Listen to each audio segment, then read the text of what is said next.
Hello guys, welcome to my channel. তো আজকে আমি এক্সপ্লেন করবো দান্দাদানের এপিসোড নাম্বার 8। তোমরা যারা আগের এপিসোডগুলো দেখোনি সেগুলোর লিঙ্ক আমি ডিসক্রিপশনে দিয়ে রাখবো, সেখান থেকে দেখে নিতে পারো। সো আর বেশি দেরি না করে চলো শুরু করা যাক আজকের ভিডিও। তো আগের এপিসোডে আমরা অ্যাক্রোবেটিক সিল্কির ব্যাক স্টোরি দেখতে পেয়েছিলাম, যেটা আসলে অনেক ইমোশনাল ছিল। তো আমরা দেখেছিলাম সিল্কি আয়রাকে জীবিত করার জন্য তার নিজের অরা তাকে দিয়ে দেয়, যার পরে সিল্কির স্পিরিটটা আফটার লাইফে চলে যায়। তারপরে তারা সবাই মোমোর বাসায় যায় এবং সেখানে গিয়ে তারা ডিনার করতে থাকে। ওকারও নোটিস করে যে মোমো এবং আয়রা একে অন্যের সাথে কিন্তু কথা বলছিল না। সম্ভবত আয়রা এখনো মোমোর উপর রাগ করে আছে, কারণ মোমো তার মাথার উপর সে বাসনটা ফেলে দিয়েছিল। মোমো তারপরে তার ভুলের জন্য সরি বলে, সে বলে যে সে একটু বেশি করে ফেলেছিল এবং মোমো এটাও চাচ্ছিল যে আয়রা যেন ওকারনের কাছেও ক্ষমা চায়, তাকে নিয়ে মজা করার জন্য। তারপরে তাদের হিসাব বরাবর হয়ে যাবে। আয়রা তারপরে বলে যে সে মোমোকে এই জন্য তার দুশ্মন মনে করে না যে সে তার মাথার উপর সেই বাসনটা ফেলে দিয়েছিল, বরং এই জন্য তাকে দুশ্মন মনে করে কারণ সে একটা বড় ডিমন। এটা শুনে মোমোর একদম রাগ হয়ে যায় এবং আয়রাকে ক্লিয়ারলি বলে দেয় যে সে কোনো ডিমন না। তারপরে আয়রা ওকারনের বিষয়ে জিজ্ঞাসা করতে থাকে। সে বলে যে এত ফাইটের সময় একজন ডিমনের মতোই হয়ে গিয়েছিল এবং মোমোর দাদিও এত ইয়ং কিভাবে হতে পারে। তার মানে তারা দুইজনই ডিমন এবং মোমো তাদের দুজনের বস সম্ভবত, যে দুনিয়ার উপর কবজা করতে চায়। এটা শুনে মোমোর আরো রাগ হয়ে যায় এবং তাদের দুজনের মধ্যে ঝগড়া শুরু হয়ে যায়। তো কিছুক্ষণ তারা ঝগড়া করার পরে আয়রা মোমোকে বলে যে সে একদিন মোমোকে শেষ করে দিবে এবং মোমো তার চ্যালেঞ্জ অ্যাকসেপ্ট করে নেয়। তো প্রথমবারের মতো মোমোর সাথে কেউ টক্কর দিচ্ছিল, যার কারণে সিকেও তাকে কিছু বলে না এবং সে আয়রাকে চেয়ার করা শুরু করে। তারপরে যাওয়ার সময় আয়রা ওকারনকে জিজ্ঞাসা করে যে ডিমন হওয়ার পরেও সে অনেকবার আয়রাকে বাঁচিয়েছে, কিন্তু কেন? মোমো আবারও বলে যে সে ডিমন না, বাট মোমোর কথার উপর আয়রার একটুও বিশ্বাস ছিল না। ওকারন বলে যে কেউ যদি বিপদে থাকে তাহলে তাকে হেল্প করতে হয়, এটার জন্য কোনো রিজনের প্রয়োজন হয় না। এটা শুনে আয়রা শক হয়ে যায় এবং তার মনে হয় যে ওকারনের মধ্যে এখনো একটু মনুষ্যত্ব বেঁচে আছে। আয়রা ওকারনকে বলে যে সে একদিন তাকে মোমোর ট্রিক থেকে তাকে ফ্রি করে দিবে। এটুক বলেই সে সেখান থেকে চলে যায়, যেটা মোমোর একদমই ভালো লাগে না। ওইদিকে আয়রা যেতে যেতে ভাবে যে সে একজন হিউম্যান এবং ওকারন একজন ডিমন, তো তাদের মধ্যে কোনো রিলেশন হওয়াটা ঠিক হবে না। তারপরে টার্বোগ্যানি ওকারনের বলকে আবার তার সঠিক জায়গায় লাগানো শুরু করে দেয়, যেটার জন্য সেইকো এবং টার্বোগ্যানি একটা বেসবল গেম খেলে। টার্বোগ্যানি সেই গোল্ডেন বলকে জোরে ছুঁড়ে মারে এবং সেইকো তার ব্যাট দিয়ে সেটাকে মারার চেষ্টা করে, বাট সে সেটা মিস করে ফেলে এবং সেই বলটা সরাসরি ওকারনের গায়ে গিয়ে লাগে এবং ওকারন চিল্লাই বলা যে সে তার একটা বল পেয়ে গেছে, যার ফলে সবাই খুশি হয়ে যায়। তারপরে পরের দিন মোমো এবং ওকারন ডিসকাস করতে থাকে যে সেকেন্ড বলটা কোথায় আছে সেটার বিষয়ে তাদের কিছুই জানা নেই। মোমো তাকে বলে যে লাঞ্চ টাইমে সে যেন তার সাথে ছাদে এসে মিট করে এবং সেখানেই তারা ডিসকাস করবে যে সেকেন্ড বলটা তারা কোথায় খুঁজবে। ওকারন মোমোর কাছে ক্ষমা চায়, বলে যে লাঞ্চ টাইমে তার একটা রিপোর্ট তৈরি করতে হবে। মোমো বলে যে তারা স্কুলের শেষেও দেখা করতে পারবে, সমস্যা নেই, বাট ওকারন সেটার জন্য না বলে। সে বলে যে তার কিছু কাজ আছে।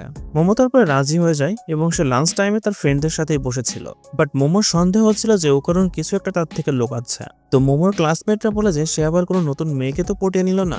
মোমো বলে যে ওকারন আবার কাকে পটাতে পারবে, বাট তারপরে সে আবার আয়রার বিষয়ে ভাবতে থাকে। তারপরে সে কোল্ড ড্রিঙ্ক নিয়ে রাস্তায় যেতে যেতে ভাবতে থাকে যে তার এত আজীব ফিলিং কেন হচ্ছে এবং সে ওকারনের সাথে মিট করতে চাচ্ছিল, বাট তারপরে আবার সে ভাবে যে সম্ভবত সে ক্লাসে তার রিপোর্টই বানাচ্ছে, তো তাকে ডিস্টার্ব করাটা ঠিক হবে না। ঠিক তখনই মোমো স্কুলের পিছে ওকারনকে দেখতে পায়। তাকে দেখে সে একদম শক হয়ে যায়, কারণ সে আয়রার একদম উপরে ছিল। তো বেসিক্যালি ওকারন স্কুলের পিছে ট্রেনিং করতে এসেছিল, যাতে করে সে স্ট্রং হতে পারে এবং সেকেন্ড বার যদি কোনো ফাইট হয় সেখানে তাকে বাঁচাতে মোমোর যেন আসতে না হয় এবং অন্য বল খুঁজতে গেলে তাকে শিওর কোনো মনস্টারের সাথে ফাইট করতেই হবে। তো যার কারণে ওকারন সেটার জন্য রেডি হচ্ছিল, মানে ট্রেনিং করছিল। ঠিক তখনই সেখানে আয়রা চলে আসে। সে ওকারনকে লাইক করা শুরু করে দিয়েছিল, এমনকি সে তাকে কিস করার জন্য রেডি হয়ে যায়, বাট ওকারন তার থেকে দূরে ধাক্কা দিয়ে সরিয়ে দেয়। আয়রা জানতো যে যদি কোনো মানুষ তার ফিলিং এর বিষয়ে বলতে চায় তাহলে সে সরাসরি তাকে কিস করে এবং সেই ছেলেটাও চুপচাপ সেই কিসটাকে অ্যাকসেপ্ট করে। সে এমনটা তার ফাদারের একটা বইয়ে পড়েছিল এবং একটা ভিডিওতেও দেখেছিল। ও কারণ আয়রাকে বোঝায় যে এমনটা কিছুই না এবং এভাবে করাটাও ঠিক না। ও কারণে বিশ্বাসই হয় না যে আয়রা ছেলেদের দিক দিয়ে এত ফেমাস, বাট তারপরেও সে রোমান্সের বিষয়ে কিছুই জানে না। আয়রা তাকে বলে যে পপুলার হওয়া আলাদা বিষয়, বাট রিলেশনের বিষয়ে তার কোনো এক্সপিরিয়েন্সই নেই। সে আবার ওকারনকে কিস করতে চায়, বাট ওকারন কোনোভাবে তাকে তার থেকে দূরে রাখে। তো এই ফাইটের সময় আয়রা ওকারনকে তার উপর ফেলে দেয় এবং এই পজিশনে মোমো তাদের দুজনকে দেখে ফেলে, যেটা দেখে তার হাত থেকে কোল্ড ড্রিঙ্কসটা পড়ে যায়। তো এটা দেখে মোমোর তো একদম মন ভেঙে যায় এবং সে সেখান থেকে যাওয়া শুরু করে দেয়। ওকারন তার পিছে পিছে গিয়ে তাকে বোঝানোর চেষ্টা করেছে সে যা দেখেছে তেমনটা কিছুই না, বাট মোমো তার কোনো কথাই শুনতে চাচ্ছিল না, কারণ সে মোমোকে মিথ্যা বলেছে যে সে রিপোর্ট বানাবে। বাট ওইদিকে তো সে আয়রার সাথে মেকআউটে বিজি ছিল, তার শার্টের বোতামও খোলা ছিল, এমনকি তার গা ঘেমেও ছিল। সো তার এত বাহানা বানানোর কোনো দরকার নেই। ও কারণ আবারও তাকে বোঝানোর চেষ্টা করে, বাট মোমো চিল্লায় তাকে চুপ করতে বলে এবং সে তার ক্লাসে চলে যায়। বাট ওইদিকে মোমো বারবার রোগরণের বিষয়ে ভাবছিল এবং তার ক্লাসে একদমই মন বসছিল না। সে একদম পাগলের মতো হয়ে যাচ্ছিল। তার সহপাঠীরা মনে করে যে তার উপর সম্ভবত কোনো ভূত আসর করেছে। ওইদিকে ওকরণ ভাবতে থাকে যে তার মোমোকে সব সত্যি কথা বলে দেওয়া উচিত। এটাই যে সে তাকে মিথ্যা কথা এজন্য বলেছিল সে যেন লুকিয়ে ট্রেনিং করতে পারে এবং তাকে যেন সারপ্রাইজ দিতে পারে। বাট তার এখানে সবকিছু বাদ দিয়ে স্ট্রং হওয়ার দিকেই মনোযোগ দিতে হবে। ঠিক তখনই ওকরণ নোটিস করে যে কোথা থেকে যেন তার ক্লাসে পানি চলে এসেছিল এবং তার সব ক্লাসমেটই সেখান থেকে গায়েব হয়ে গিয়েছিল। তারপরে সে বাইরে থেকে কারোর আওয়াজ শুনতে পায় এবং তারপরে সে বাইরে চলে আসে এবং সে সেখানে আয়রাকে দেখতে পায়। আয়রাও তাকে বলে যে তার সব ক্লাসমেট গায়েব হয়ে গেছে এবং উইন্ডোর বাইরে অনেক অন্ধকার হয়ে আছে। আয়রা বলে যে এই কাজটা সম্ভবত মোমোরই হবে। ওকরণ তারপরে মোমোকে খুঁজতে যায়, বাট সে তার ক্লাসে ছিল না। ওকরণের মনে হচ্ছিল যে সে এমন জায়গাতে এর আগেও এসেছে। ওইদিকে মোমো উইন্ডো খুলে সেখান থেকে পালানোর চেষ্টা করছিল, বাট জানালাটা পুরোপুরি একদম লক ছিল। ওইদিকে পানির লেভেলও আস্তে আস্তে বেড়ে যাচ্ছিল। মোমো তারপরে ভাবতে থাকে যে কে জানে ওকরণ এখন কোথায় আছে, অথবা হতে পারে এই সবকিছু শুধুমাত্র তার সাথেই হচ্ছে। বাট ওকরণের কথা মনে করে তার আবার রাগ হয়ে যায়। তারপর সে তার পিছ থেকে কিছু আওয়াজ শুনতে পায় এবং সে সেখানে বড় একটা সাপের মতো একটা বস্তু দেখতে পায় এবং তাকে থেকে তার ক্লাস এসে লুকিয়ে যায়। বাট পানির মধ্যে হালকা আওয়াজ করার ফলেও সে মনস্টারটা মোমোর প্রেজেন্টটা জানতে পেরে যায় এবং সে তাকে খোঁজা শুরু করে দেয় এবং তারপরে সে গডজিলার মতো তার মুখ দিয়ে ব্লাস্ট করে এবং মোমোর ক্লাসরুমকে একদম ডিস্ট্রয় করে ফেলে। তারপর সেই মনস্টারটা সেখান থেকে চলে যায়। বাট মোমোর কিছুই হয়েছিল না এবং সে ভাবতে থাকে যে ওকরণ কোথায়। ওইদিকে ওকরণ এবং আয়রাও সেই মনস্টারের ব্লাস্টের আওয়াজ শুনতে পায়। আয়রা তাকে জিজ্ঞাসা করে যে এগুলো কি হচ্ছে, বাট ওকরণও কিছুই বুঝতে পারছিল না। বাট সে বলে যে তার সাথে এবং মোমোর সাথে এমনটা এর আগেও হয়েছে, যখন একটা এলিয়েন তাদেরকে চারদিক থেকেই বন্দি করে ফেলেছিল এবং সেই সময়ও চারদিকে অনেক অন্ধকার ছিল। যখন তারা সেই এলিয়েনটাকে হারিয়ে ফেলেছিল তখন সবকিছু আবার নর্মাল হয়ে গিয়েছিল।